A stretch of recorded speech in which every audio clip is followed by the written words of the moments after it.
इसी तरह इंडिया में ये लद्दाख एक एरिया है जो जम्मू कश्मीर से इंडियन गवर्नमेंट ने 2019 में उसको जुदा कर दिया। जो इंडियन प्राइम मिनिस्टर हैं या ये जो पॉलिटिकल माफिया हैं जैसे मोदी हैं या डिफरेंट जो लोग हैं, 21 दिन बाद तो हो सकता है उसकी मौत हो जाए।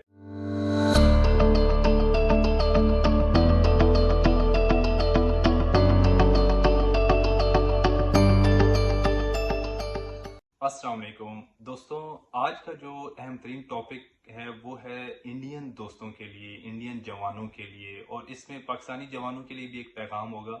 लेकिन इंडियन दोस्तों के लिए है कि उनके जो मुल्क में एक पॉलिटिकली माफिया जो जिस तरह से सरगर्म है वो भी उन्हें देखना है। कैसे जो अभी इशू एक हालिया है वो है लद्दाख, एक एरिया है इंडिया का जो इंडियन अच्छी तरह जानते हैं। जैसे पाकिस्तान में सियाचिन कारगिल का एरिया है, गिलगित बल्तिस्तान का है, तो इसी तरह इंडिया में ये लद्दाख एक एरिया है जो जम्मू कश्मीर से इंडियन गवर्नमेंट ने 2019 में उसको जुदा कर दिया। अच्छा, उसमें एक सोशल एक्टिविस्ट हैं सोनम वांगचुक जो कि बड़े मारूफ हैं। उन्होंने उस सोशल एक्टिविस्ट जो कि बेसिकली वो एक रेवोल्यूशनरी हैं और अपने इलाके को उन्होंने बेदार किया और बहुत सारे काम कराए। वो जो है ना वो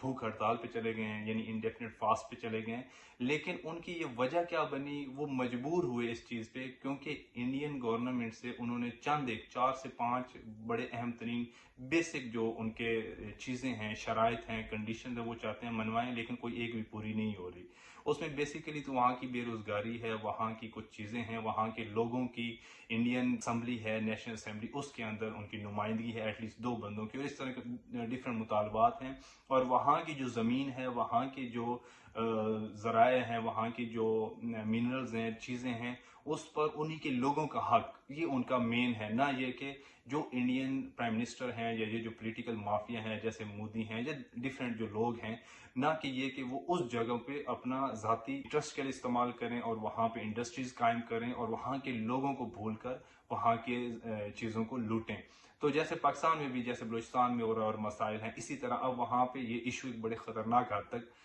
हो रहा है। तो ये लद्दाख के अंदर 30,000 से ज़्यादा लोगों का अभी मुजाहरा करना, ये एक हफ्ते के अंदर, ये जो आप देखें ये सारी कशीदगी है, ये हैरान कुन है। और वहाँ के लोगों का और ये सोनम वांगचुक का जो है वो भूख हड़ताल करना, और नहीं पता 21 दिन बाद तो हो सकता है उसकी मौत हो जाए, यानी जिस तरीके से। लेकिन अगर ये लोग लद्दाख वाले इसी तरह ये इशू चलता रहा और इंडिया के जैसे पहले मणिपुर और दीगर जो इलाकों में ये मसाइल हैं, इंटरनल जो मसाइल हैं, ये बड़े ख़तरनाक हद तक बढ़ते जा रहे हैं। अच्छा, इंडिया एक तरफ से पोलिटिकली वो बहुत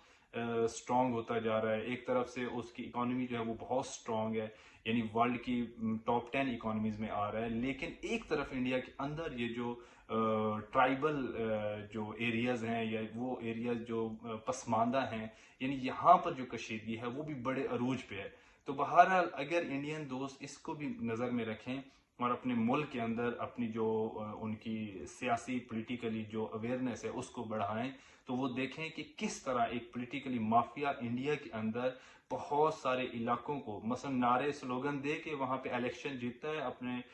मकासद हासिल करता है। लेकिन वो जो इलेक्शन के अंदर वो जो स्लोगन लगाते हैं कि जैसे वो लद्दाख को वो एक ख़ास हिस्सा देंगे, या वो जो एक 6 कोई रूल है, या इस तरह के डिफरेंट जो चीज़ें हैं वो लद्दाख को पार्लियामेंट में देंगे, तो उन चीज़ों को वो जब इलेक्शन, जैसे बीजेपी अब सरकार है वहाँ पे इंडिया के अंदर, तो वो जब वक्त आता है तो वो उससे मुकर जाते हैं। तो इसी वजह से वहाँ के जो सोशल एक्टिविस्ट हैं उसने लोगों को बेदार किया, लोगों को ये बावर कराया कि भाई आपके जो ज़मीन है, आपके जो इलाके हैं, इन पर सबसे ज़्यादा आपका हक है। यहाँ से निकलने वाले मिनरल्स, यहाँ के निकलने वाले, क्योंकि बहुत प्यारा ज़बरदस्त एक सियाती एरिया है,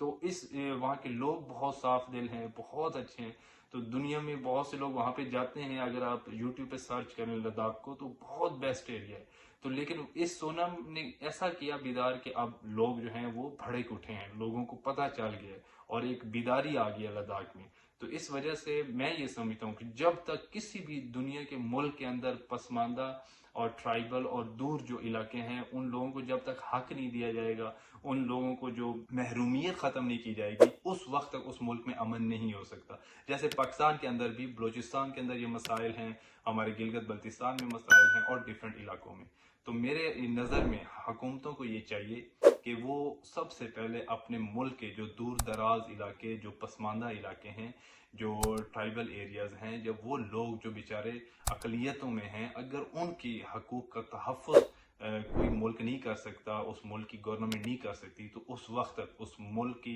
इकॉनमी बेशक जितनी स्ट्रॉन्ग हो जाए, वो दुनिया में अपना चेहरा बेशक जितना अच्छा पेश कर लें, तो मेरे ख्याल में कोई फ़ायदा नहीं है। और सेम इसी तरह आज जिस तरह फ़लस्तीन के अंदर हो रहा है, या दुनिया के मुख्तलिफ इलाकों में जो जुल्म हो रहा है, उसकी बुनियाद भी यही है। पीछे एक बहुत बड़ी माइंड सेट होता है, एक बहुत बड़े माफिया होता है, जो अपने ज़ाती इंटरेस्ट के लिए वहाँ के उस इलाकों में कब्ज़ा जमाते हैं, वहाँ के जो